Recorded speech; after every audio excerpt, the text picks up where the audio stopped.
Namaste, welcome to Sundaramidam. How to find a good teacher for Bharatanatyam. One of the first things a parent should ideally do is to research. Find her profile and see whether there are any videos or information on her. Try to check on her students on how they perform. The reason why I say this is every dancer might not be a great teacher, and every teacher might not be a great dancer too. But for you, it's most important that the new teacher you find is learned, knows the nuances, and can transfer that or instill that in the students.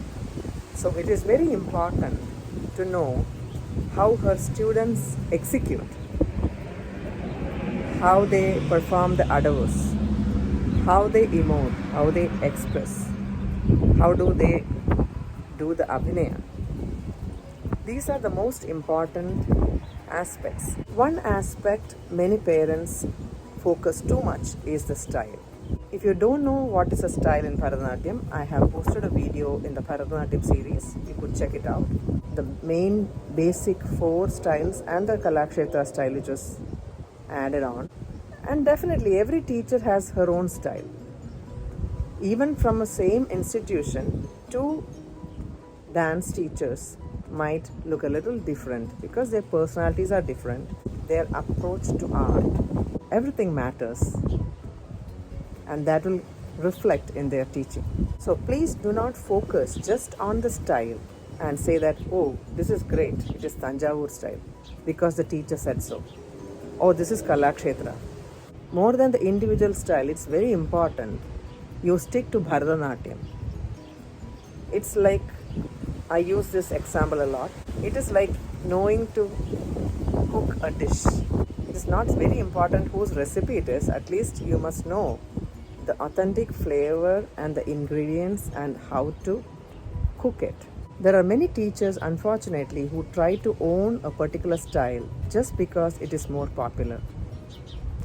It's shocking as an artist myself to see or go attend an arangetram and see that the style they claimed to be has nothing to do with their performance. So it is important. Just don't fall for any claims. Instead, if you send that video to a knowledgeable person who knows Bharatanatyam, could guide you to say whether that is Vazhavur style or Pandanallu. I have received some students who were very good at exams and theory, but when it came to practical, the way they hold hands, the way they keep their feet, and many more details are flawed. I have also received students who are good at dancing, the practical aspects, but are very weak in the foundation like mudras and theory aspects. So it is important to strike a balance between theory and practical. Try to find out how much time a teacher invests in the student.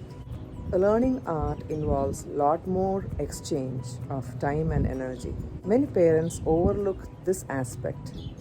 Instead, they focus only on the money aspect. The reason why we focus so much on money is because we can quantify. But time and energy is hard to measure.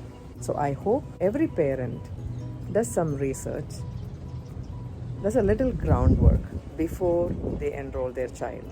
Once you enroll, it is ideal to stay there, stick with that system, go up in grade, and try to excel. Bharatanatyam is not only an exercise for the body and mind, it is part of character development. So it is important the discipline, the value system that is instilled in a student is intact. For example, how I learned Bharatanatyam in India is very different from I need to teach Bharatanatyam here in the US. Because in India, we are surrounded by Indian culture, traditions, the way of life is definitely a little different, even though now in 2024, it's more like Western culture. Still, there's a difference between living in another culture and trying to learn Bharatanatyam. So, whether I like it or not, I become a cultural ambassador for all these parents who send their kids to me, and I must be able to guide them. And if they don't know a tradition, just for example, taking blessings, if they don't know, I must make them understand why we do that and how to do it. That's why I said, whether I like it or not, invariably I become a cultural ambassador to instill a few values from our ancient system of Sanatana Dharma and India or Bharat. Students learn not just from the teachings, they learn from the way it is conducted, no matter which subject it is. For example, a sports coach is a role model if he or she practices what he or she preaches. The same goes for almost everything we learn, and Bharatanatyam is no exception. The character, the dedication, the style, the time invested, all these factors play a huge role in making a good teacher. So just to summarize, I will say, do some research on the teacher, check out on the students of the teacher, on how they perform, on how they behave. Consider many factors, and one factor being money. Do consider the other factors, which is the time invested in a class, the type of discipline instilled in the students. I hope these will help you in finding a good teacher for your child, so that the next few years she will be guided on the right path by the right teacher. We will see in another video with few other tips. Thank you for watching. Sundaram Idam.